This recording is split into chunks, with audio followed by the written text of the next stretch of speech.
Most media moguls, they were visionaries and they invented or innovated new ways to do things. Wasserman, Mike Ovitz, David Geffen, Ted Turner, Jerry Levin, and HBO. 2025, and the landscape is obviously completely different for a number of reasons. The barriers to entry for content production are much lower. There's all these distribution platforms. I've thought of the concept of moguls as bifurcated, where on one hand, you have the people that have followed a bit of that classic model still, but on the other hand, because a lot of the power in a lot of ways has shifted more to these distribution platforms themselves, the people who pull the strings end up having a lot more decisions. And I think about Elon Musk buying Twitter and literally changing the entire dynamic of the discourse there. And when people talk about the vibe shift and all these things that have happened, culminating with the 2024 election result, you have to look at that and just see how that has shifted things there. Some people like to say there are no gatekeepers, you own your audience, blah, blah, blah. There are always gatekeepers. If we had to bet someone that we probably wouldn't call a mogul today,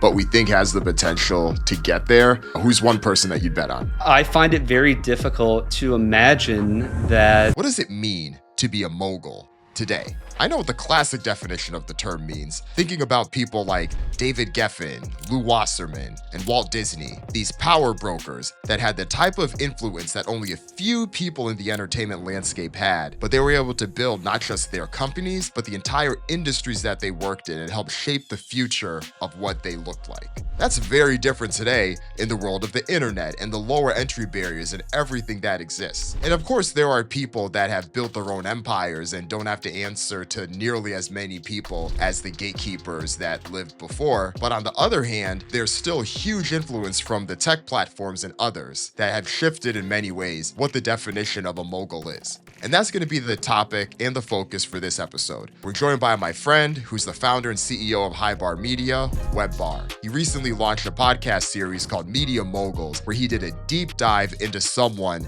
that is the ultimate definition of this word, and that's Ted Turner. So we're going to talk a little bit about Ted, and we're also going to talk about some of the people from yesterday, today, and in the future that we think personify this word. And we're going to dig into the tech, the social media, and all of the levers that have shaped what it really means today to not just succeed in entertainment, what it means to be a mogul. And we make some predictions about who we think will be the next folks up. So hope you enjoy this one. Let's dive in. All right, we're here to have a conversation about media moguls and what it means to be a mogul today. We're joined by the founder and CEO of Hibar Media, Web Barr. Welcome to the show. Hey, thanks for having me. So you and I have had plenty of conversations about media, entertainment. I want to start with what inspired you to start this particular project and diving into the media moguls and how they've shaped entertainment. I think a big inspiration was, as someone who's worked in media my whole career, was always a little bummed that anytime I'd bring up one of the people, I would bring them up in meetings and people would look around like they didn't know the history of our industry. Like I worked at Bleacher Report. It was a Turner company. And yet I don't know if that name translated to Ted Turner to many people. We don't talk about the history of these things very often, and it bums me out. And I thought that it would be something really worth exploring. A large percentage of the last 50 or 60 years of American and global history comes from media and communications, and then the internet, and then we get the tech companies. Just knowing the conversations I have with some people about this kind of stuff, I've always thought that there'd be an audience for it. And I'm really interested in it. If I'm not interested, I don't really want to do it. Let's talk about the Turner Bleacher Report piece, because there was this 90s moment. There's a whole generation of Braves fans that became Braves fans because TBS had the contract there, and that is Turner Broadcast. I think for some of the other people that we'll probably talk about in this episode, it probably is even harder to really have a true interest in it unless you really are digging into it, because that wasn't something that we learned about in schools. Even outside of media, I don't think that I was doing deep dives on JP Morgan or Rockefeller until I was in college. No, and I think that's just really interesting. We don't really cover the 150 years of business and the individuals that built America. I think that TV show, The Men Who Built America, about the Rockefellers and Carnegies from History Channel, like 2012, I think, really inspired me, because we're going to show this in a very packaged way that is easy for anyone to understand. They can see it visually through reenactments, but also they brought on business people to discuss what these people were doing. And I think History Channel has really broadened that show into the food that built America, the cars that built America, stuff like that. And that kind of programming is gone largely because that's the kind of cable programming that used to exist, similar to like Behind the Music with the formats that you can repeat over and make a lot of it and make it at a relatively inexpensive clip versus the Netflixes of the world today that would rather make 6 episodes of it and then wait 2 years. And if it doesn't reach a global audience, they're not going to make it again. And I think that's where podcasts potentially have the ability to grow audience where cable is lacking now in terms of making new programming of that ilk. A core piece of what we should get into is just how we got to where we are today. But when I think about Ted Turner, when I think about some of the classic examples, when I think about what is a media mogul, like Lou Wasserman always comes to mind. He starts at MCA in almost 90 years ago at this point, 1936, I believe.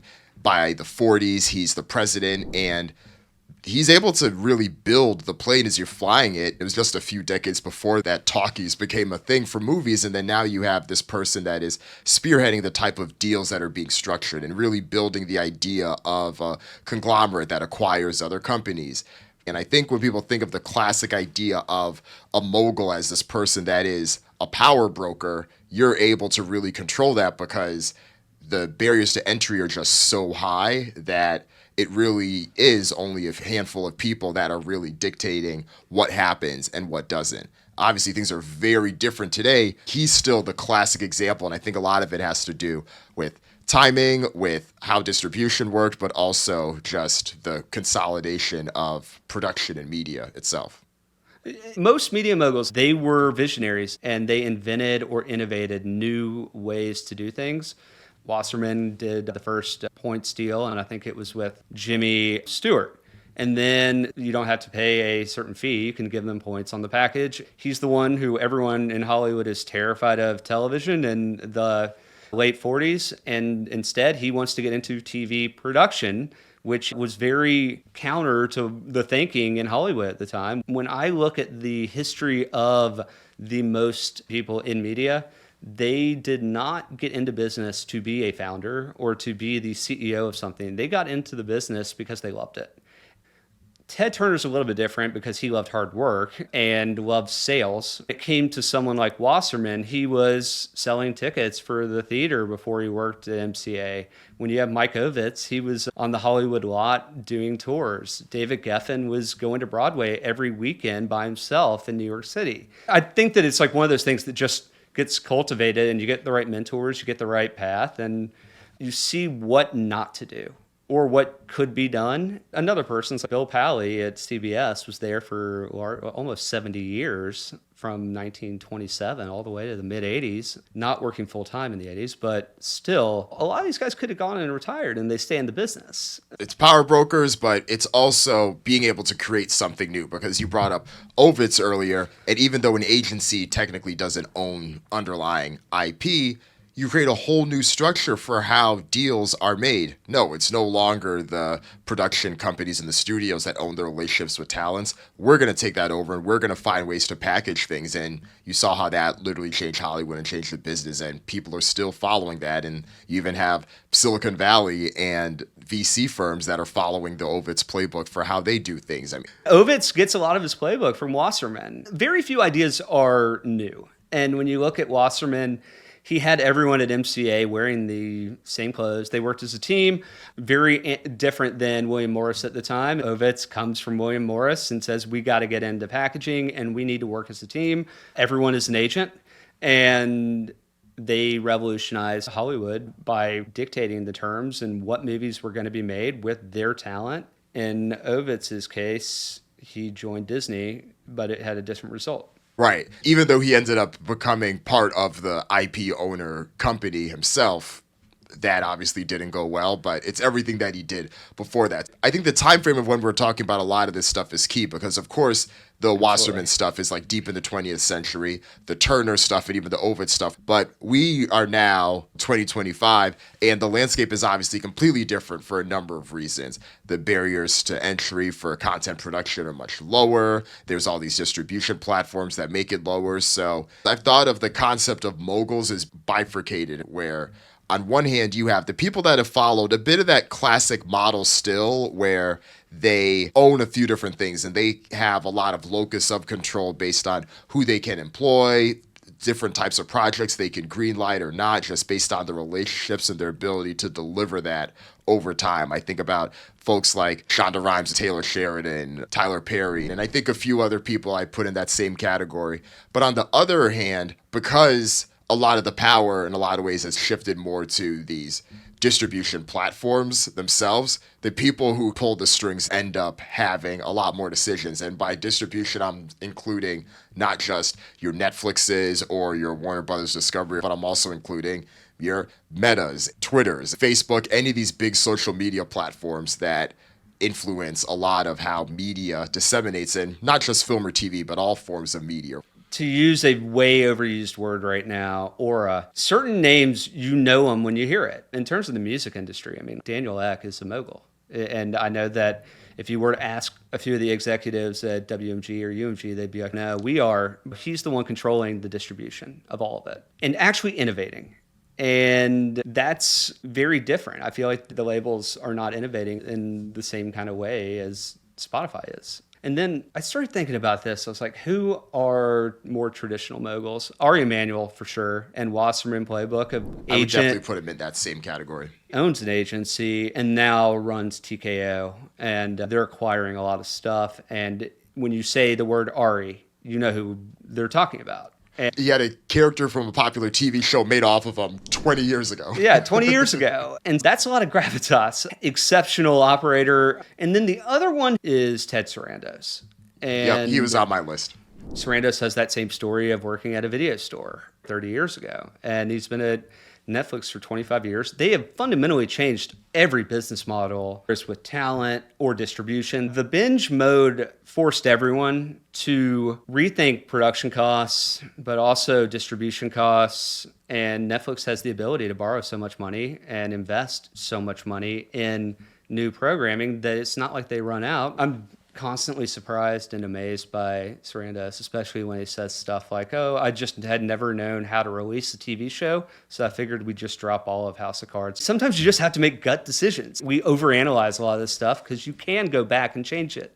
And that was a game changer when it happened, too. And thinking about music as well, that was right around the time that Beyonce had that surprise album that just dropped without notice. So this was how people were starting to leverage the internet. The thing for Netflix that felt the icing on the cake, especially the past couple of years, is when the other networks that had their shows and they weren't popping on their networks, so then they would then license those shows to Netflix to get the bigger audience. Like, it's kind of a wrap, right? Netflix is just so impressive. And it's all on a global scale. When you look at a lot of the American companies, we're not doing anything the same way. When I was doing a lot of the research for the Ted Turner saga, is what I call it, his first station was a UHF station. Basically, if you knew anything about television, you would never buy it. You heard the word television and thought that was it. Yeah, it was the worst performing station in Atlanta. But rather than run what the networks were running, he went to Hollywood and licensed all these black and white TV shows that had no other place to go, like the Gilligan's Islands of the world or the Andy Griffith Show, which is still on TBS. And so basically he counter-programmed them. While the national news aired at 6, Ted would put on Star Trek so that people in Atlanta would have something to watch if they could find his channel. Basically, he was an aggregator of old programming in a world where no one thought that could be done at their scale then. And this is just in Atlanta. When he gets the opportunity to get the road games for the Atlanta Braves, then people have a reason to turn in. Sports are not that big of a deal on television. 1 or 2 games total get aired on the networks each week in baseball in the mid-'70s. But Ted decides to put 60 of them each season on his TV station so that people have a reason to tune in. He gets on the satellite. The analogy I use is Netflix getting fast enough broadband. Then they can stream. And they're not making much of their own stuff at first. They're basically using other people's content and catalogs, spending for it, obviously, while building up their own studio internally and building an audience off of that. And very similar to the Superstation, that's what he did. Now, he was paying local prices, which Hollywood used to license a la carte. They'd license shows, but he would go buy the full things or license the full show and air it all the time. just all these reruns, black and white TV. When he got on the satellite, he could go nationwide. And so he's paying local prices for a nationwide product. And it reminds me a lot of what Netflix did, using their DVD audience and their data from that and saying, okay, let's license a lot of programming to stream the Breaking Bads of the world.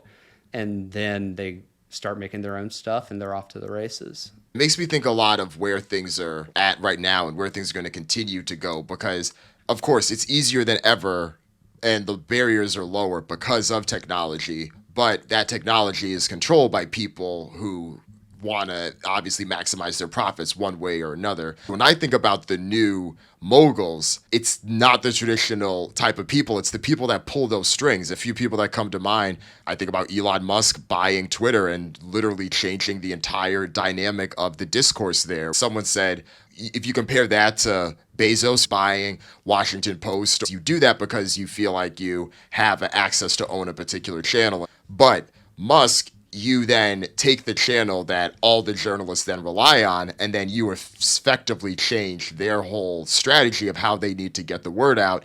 You shift the algorithm the way that he clearly did there. And when people talk about the vibe shift and all these things that have happened, especially in the last couple of years, but culminating with the 2024 election result, you have to look at that and just see how that has shifted things there. So especially with how fragmented media is and a lot of the people that relied on fragmentation and relying on social channels in order to achieve it, I think about him. I still think about Zuckerberg and the people that work for him that control Instagram or Reels as a product, which may spin off as its own thing. I think about you at TikTok, even though they don't really fit that traditional Wasserman mode, but they do from a power perspective. From a power perspective and from a decision-making perspective, it would take the biggest crisis scandal ever for Mark Zuckerberg to not be the CEO of Meta. But also, like, he has the ability to make investments that a career executive could never do. He's not beholden to the quarter by quarter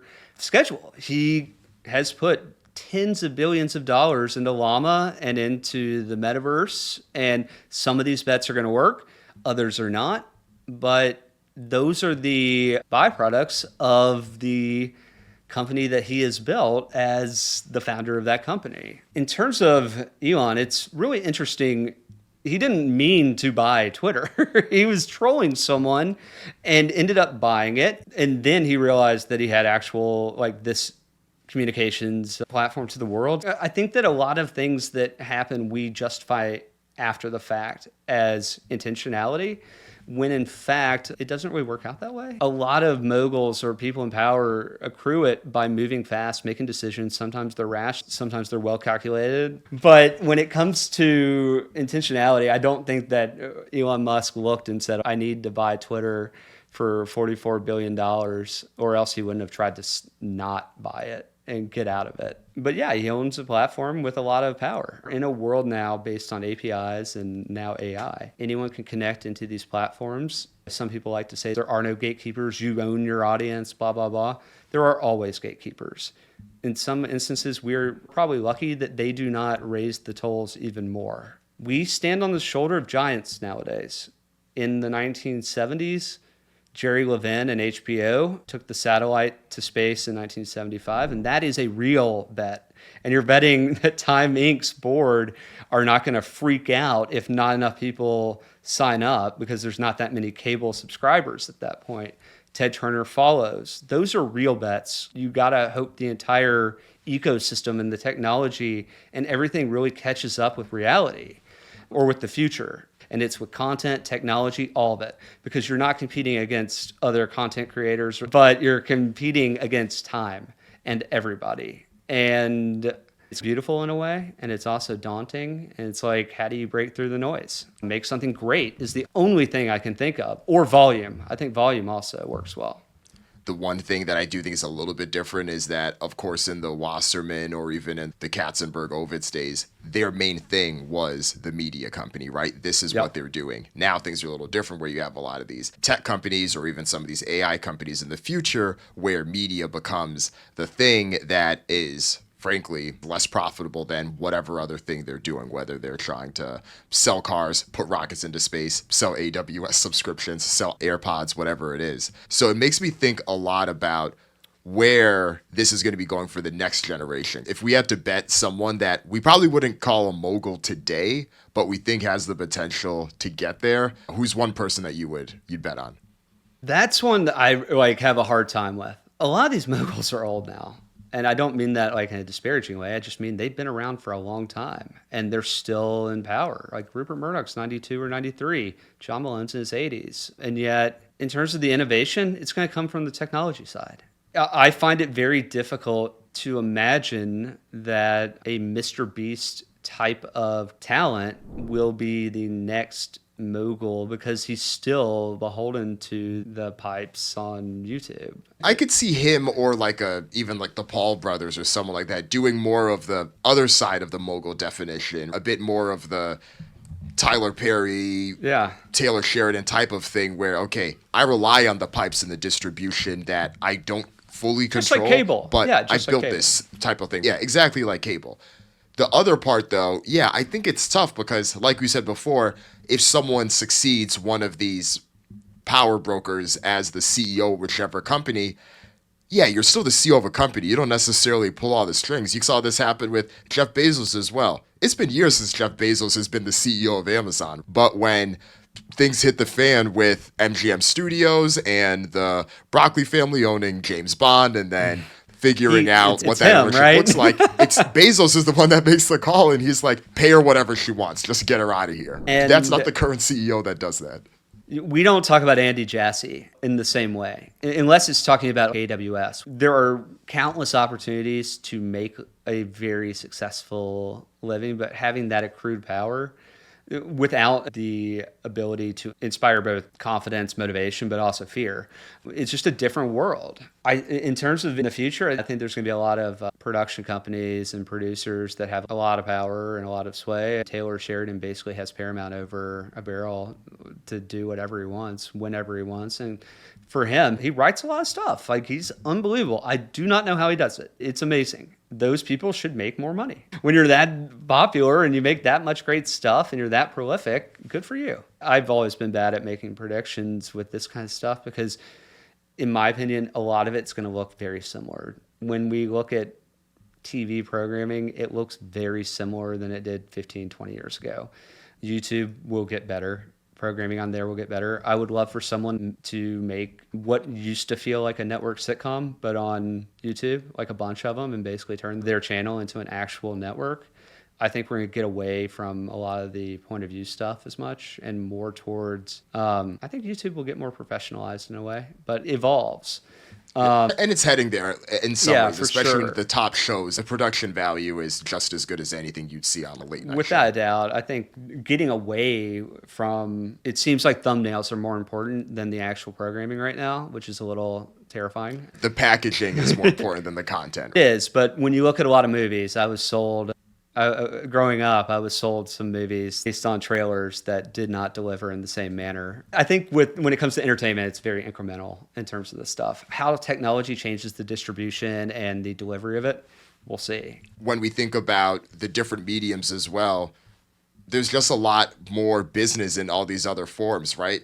Gaming has taken a whole nother life, and that's an industry that still, despite its downturn it's had in the most recent years, still makes a lot more money than the traditional film and TV industries. And there's likely gonna be more moguls that come from that. You'll see it in podcasting as well, where sure, a lot of the big tech companies still have considerable sway in podcasting, but you have the individuals like Rogan that still, to a lot of people's belief, had the power to sway an election. I think some of that's a bit overstated, but I still think you'll see that there. And just with other forms of media, you'll continue to see a bit of that thing where people can have their fiefdoms or particular control in particular areas.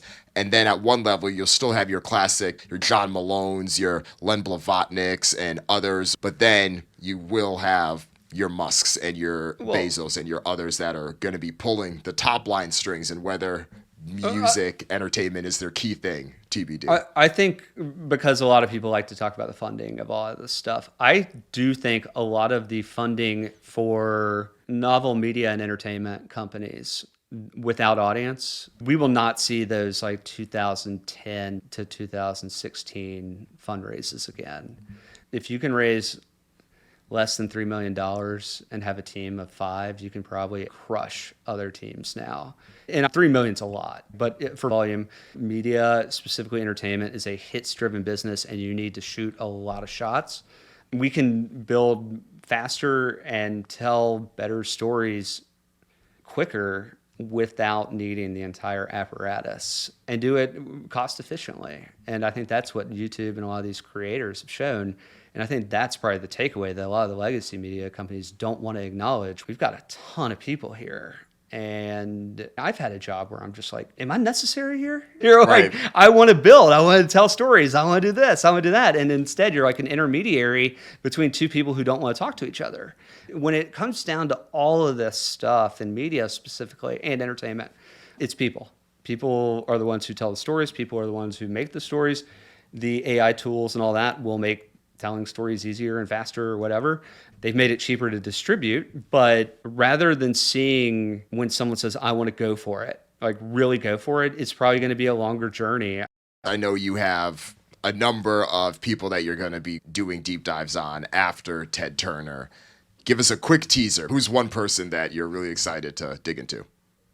I think Steve Ross is one of the most fascinating people in the history of entertainment and media. He bought Warner's in the mid-60s and had previously run his in-laws' funeral company. And from there, he had a different philosophy than most of the other media companies, which was he showered his executives in money and autonomy. Those executives produced amazing things like Robert Daly, Terry Simmel at Warner Brothers, Erdogan from Atlantic Records, Mo Austin at Warner Brothers Records, and then David Geffen. And Steve Ross was their godfather.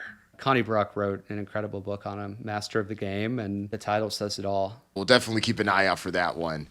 But for those listening, make sure you go check out Media Moguls and Web. Appreciate you coming on to join us. This was fun. Anytime. Thanks, Dan. Thanks for watching us on YouTube. For more breakdowns like this on the business of entertainment, media, and technology, make sure you like and subscribe to stay up to the latest on any of the insights that we have on Trapital, and make sure that you tell a friend about it as well. That helps continue to make sure that our show reaches the right people. Thanks again. Talk to you next time.